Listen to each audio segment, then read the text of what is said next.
Tribulus terrestris, Kayani, Panex Caltrop, Jingo Bilaba. Sawa di Nuya Mabosina, and Munia dia Shatina 230 Hebam. We are Bema now no more. And Mama what this from Kuma would drown us with me, Bajuma, and more energy, stamina, and vitality. And Fawunia Juma, and one is our Banumbi, but Bajuma Saum Reda. Tina 230 Heba, a young conqueror. Power to the people, Mitchell 230. So our what feeling? How down, Meba? Kinaata 230 Herbal. Yeah! Kinaata 230 Herbal is a full supplement for rejuvenation and vitality. And no sa ebra ofa sa edrowi. Oba wafa yefunu, ne all man e banofo. Ene akola ondi emfie duoche.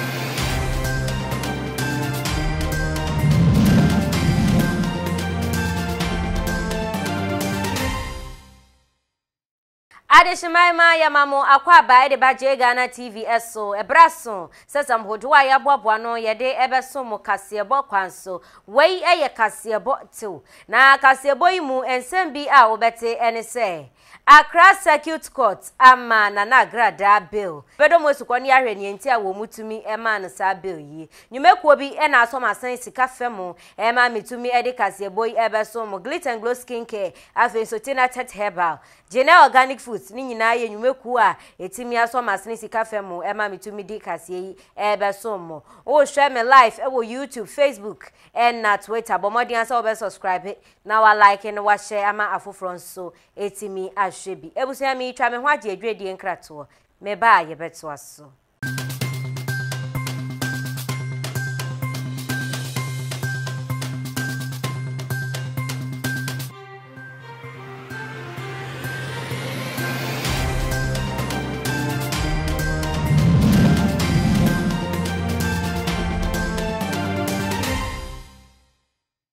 Ebusia for ya mama kwa babiem e de ba Ghana TV kasebo eso afe yemfri ensamono ase na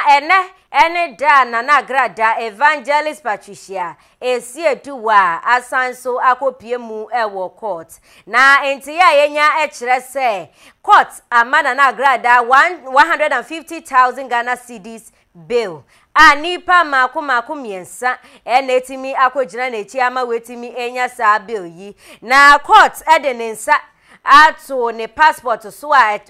court e kire se e wo se wo de ne passport e koja register se be ya wontimi entu kwan enkwa ba bia akopim se court be di sa asem yi ewie afein so November busome nida etosu edunu mechere 15th November ene yeda na Agradaa ebe sainso akopie mu ewa asem dibia ama court atutu na nu bia ma weyi ano we ne se we ma no kwan ama akofie bela wode ma no anasika potin a wode tu nti so no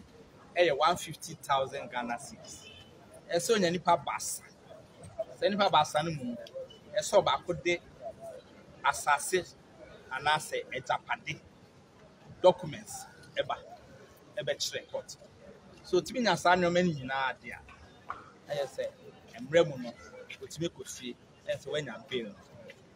eno achi no ye be sa ba court a e be di fia said case na kasa eye 15th November 2022 eye bosme be sibun that to na court na hye say prosecution and as police for na wo bokwa adu it is say what the homa bia what the be di asem a friend witness statement e say what me di ba e bre yen lawyer for no na yetimi study asana on the 10th of November 15 asana 15 but say saka ene be hu kwa adu a wo bo no nipa be di adanse etia no asem ko a wo de reba eno na yen lawyer for no e betu be gina ho yetimi asiesie ya e di asem na net na esi wo court e di asem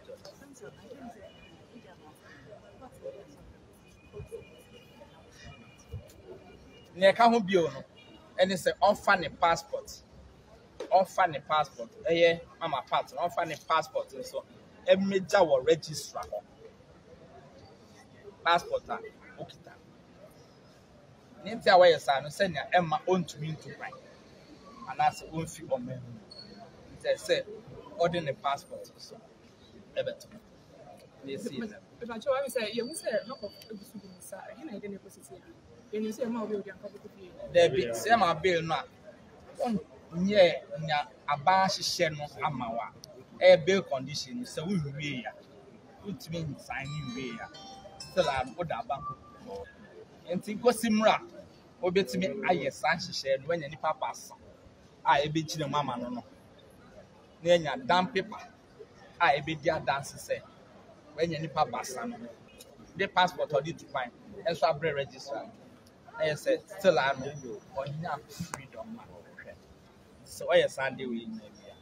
na do abia I say afedi utimi